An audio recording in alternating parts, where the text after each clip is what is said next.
Declutter your mind, develop into you. Trust in his word, that's the best you can do. Learn every day, hear what I say. Hi ladies, today's video is unlearning is just as important as unlearning. 3 things I have had to unlearn, or 3 things I am currently unlearning.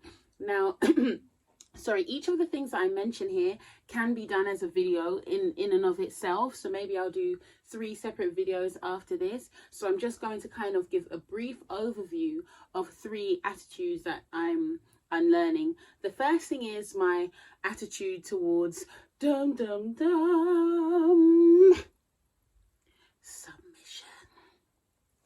She said the S word.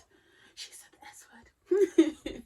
Literally, like, I'm just being dramatic because submission is like a curse word sometimes. There's so much associated. It's such a loaded word and it doesn't really need to be.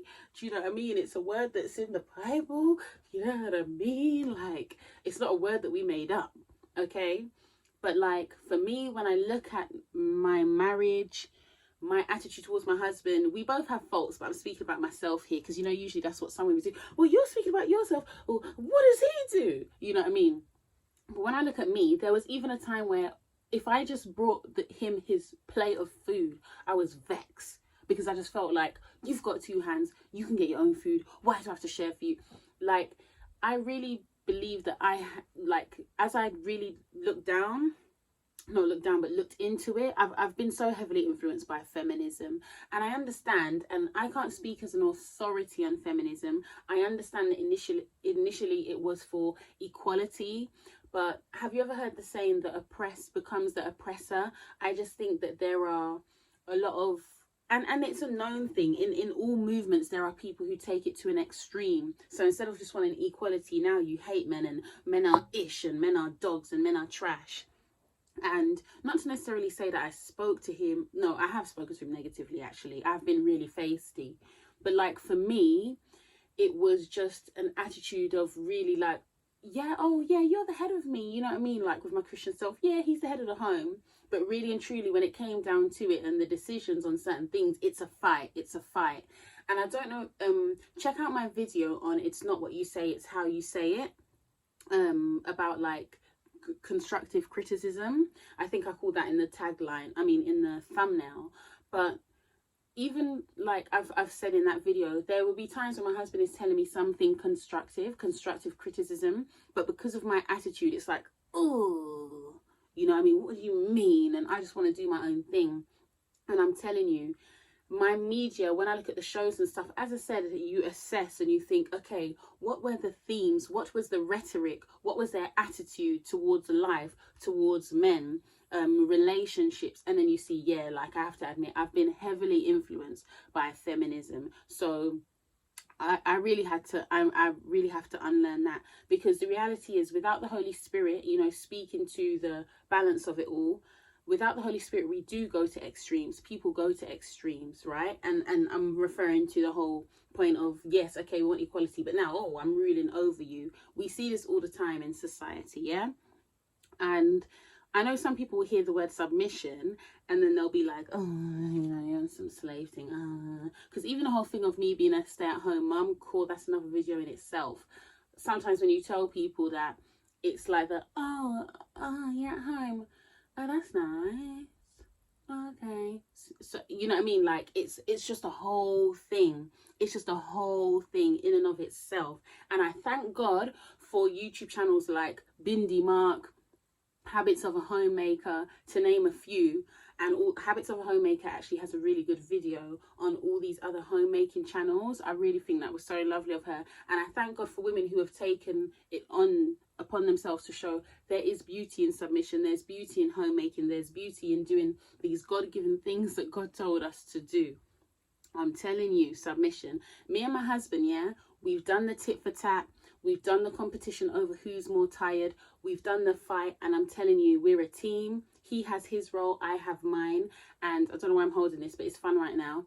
And the more that we are in our roles, the more that I've become more feminine, more submissive, the more he's become more masculine, more like confident within himself. I know some people fight against the word submission, but I'm just saying, as for me in my house, I've seen what doesn't work and I've seen what does work. So I can just confidently say, but it have to change my mindset on submission. Now, children and playing, house chores. Now, in society, you know, we very much encourage children to play. You know what I mean? And that's a beautiful thing. But I had to realize, I remember one time I was talking to a friend a fellow friend who's homeschooling, and I realized, hold on, yes, I have to consider that her children are older, but she's not getting as burnt out as me. And then I realized, okay, as we're talking, the reason why she's not getting as burnt out is because she's getting her children to do things.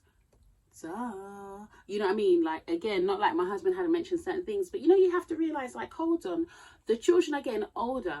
The hands that they use to make the mess are the same hands that they can use to clean up the mess. Do you get what I'm saying?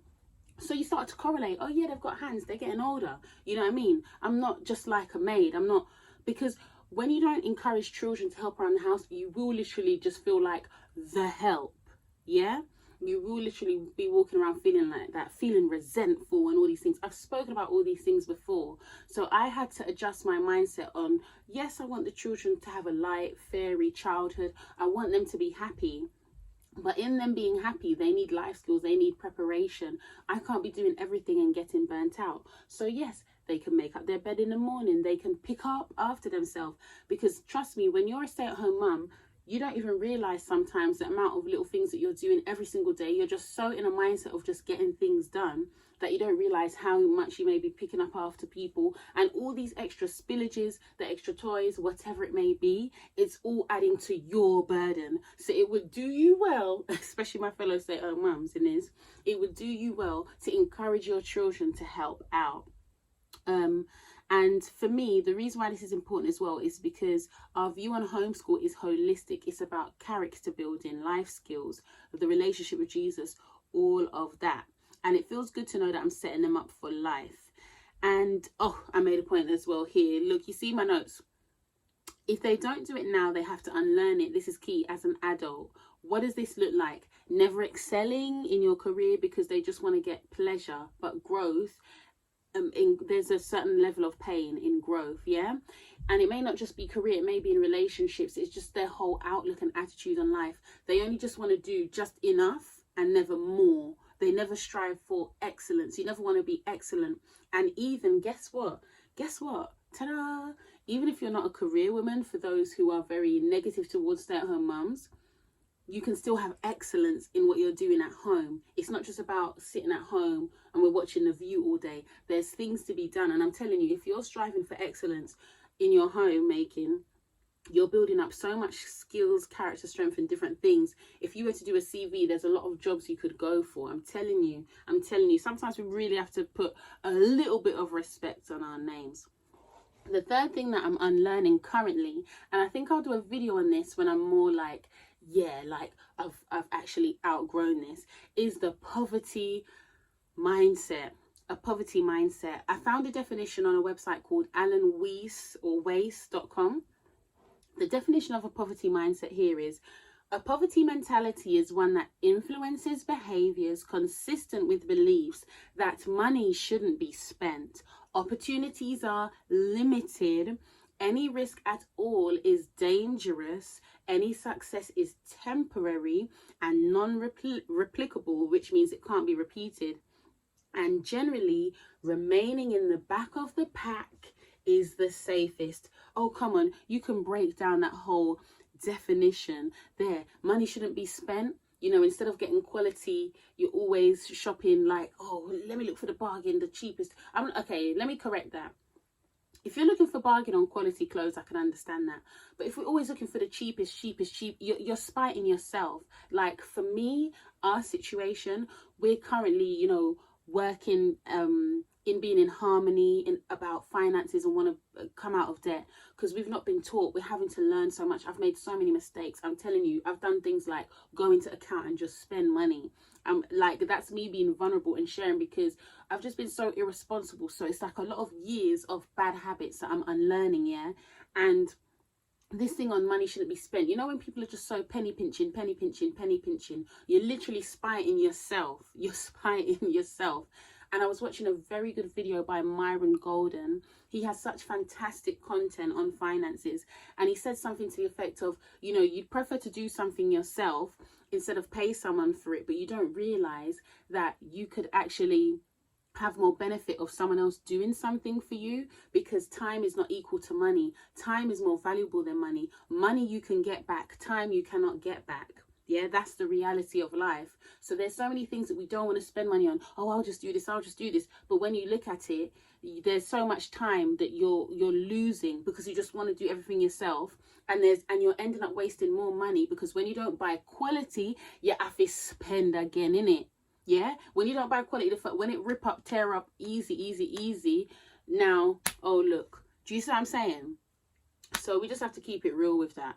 And I'm saying this sitting in a Primark outfit, okay? And we all know Primark is not... Primark's nice when you want little bits, you know, depending on how you care for your clothes. But really and truly, the more that we look to build up our wardrobe and stuff, Primark's not the ideal. I understand everyone's financial circumstance is different, but my days, gosh golly, if you can afford some expensive stuff, just treat yourself. Just love yourself, as my husband would say, innit? Just love yourself a bit.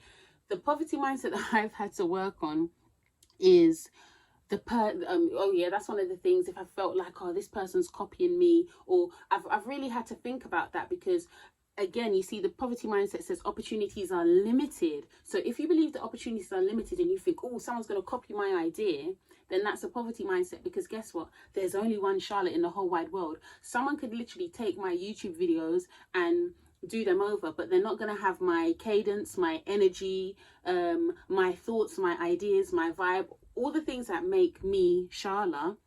They're never going to be me. So that's something that you have to remember. There's only one me. I have something to give. Yeah, saying things like I'm broke. Me and my husband are trying our best not to say I'm broke, because trust and believe, because of bad money management, we know how it feels to be broke. You know what I mean? But like, when you're saying it, because when you think of something broke, it means broken. So you're literally saying over yourself again, I'm broken. You know what I mean? Like, you just have to be so careful. It's really a mindset. Constantly worrying about finances, forsaking, oh yeah, I've already mentioned that, forsaking quality for convenience in food and clothing, spending frivolously, oh boy, don't I know about that. And the joke is, you can be poor and not have a poverty mindset. You didn't get that. You didn't get it. That's why I'm saying it needs to be broken down in a whole other video. When I've got it on lock and I'm like, yeah, man, you know, not necessarily when I'm wealthy, because I know I'm going to be wealthy, because I'm gaining a wealth mindset, because that's what true wealth is, having the mindset for it. But you can be poor and not have a poverty mindset. But you can be rich and have a poverty mindset, depending on your attitude towards money and all these things that we just described. It's deep, man. The thing deep. So, Proverbs chapter 3 verse 7 says, be not wise in thine own eyes. Fear the Lord and depart from evil. The reason why I thought that this verse was important is because if you think that you're wise, if you think that you know everything, then there's no space for you to unlearn anything or learn anything, yeah? And there are certain things that we do have to undo. We have to deconstruct it. And the reason why, I mean, I'm passionate about all these things, but the reason why the poverty mindset, I'm so impassioned or whatever, is because it's something that I'm going through right now, and I've seen the damage of it. Do you know what I mean? I've seen the damage, and for me, I just don't want my girls, I just want better for them. I'm going to do a printout. I thought of it to call it like 11 Truths for a Triumphant Life. I'm going to do a printout for the girls, and when I do it, I'm going to share that with you in a video, because there's certain things that, as I said, I'm having to unlearn, and I want them to get the point from a young age. I don't want them to have to make the same mistakes I made, to go through the things and reach the age of 31 talking about, oh, I finally want to be authentically me. I finally want to have confidence. You know what I mean? Like, you know, and I'm not saying that to make, like, you know, these are real things, want to be confident and that. But like, literally, as I said, for my girls, I just want a better life for them. I don't want them to go through certain things, you know. So there you have it. 3 things that I'm unlearning: submission, the children and house chores, playing, and the poverty mindset. And in your spare time, look into poverty mindset. Check out Myron Golden. You know, I'm not co-signing every single thing he's ever said, I've seen a lot of his videos. I haven't seen every single video, but we all know you're never going to agree with everybody on everything, and that's okay. Are there gems to gain? Is there value to gain? Do you see what I'm saying? That's poverty mindset in and of itself as well. When there's opportunities for you to learn and grow, but like you can't even be bothered to do it, or you don't think it's important. And as I said, I even think that's again to, as the Bible says, being wise in your own eyes. Just see it as, do you know what? Yeah, there's only so much that I know. There's so much information in the world, you know, and I'm not saying it to make knowledge a god, but I'm just saying the information is here. And even, I was supposed to put an Ellen G. White quote. Oh no, it wasn't in this one, it was in the other video. But I'll never forget, I'm sure I was reading Adventist Home. It's such a good book. And she was saying something to the effect of how, like, the housewife should, like, even the mother or something should, like, read the news so she knows what's going on. I'm misquoting, but basically to kind of give you the essence of what she's saying is, even as a mum, you know, yeah, you may not be out there working, but you still need to be, like, working on your mindset, building your knowledge so that you have more to give the children. And this is why I'm so passionate even more about self-development, because the better I am, the better I am for my husband and for my children. There you have it. So go and unlearn. Bye.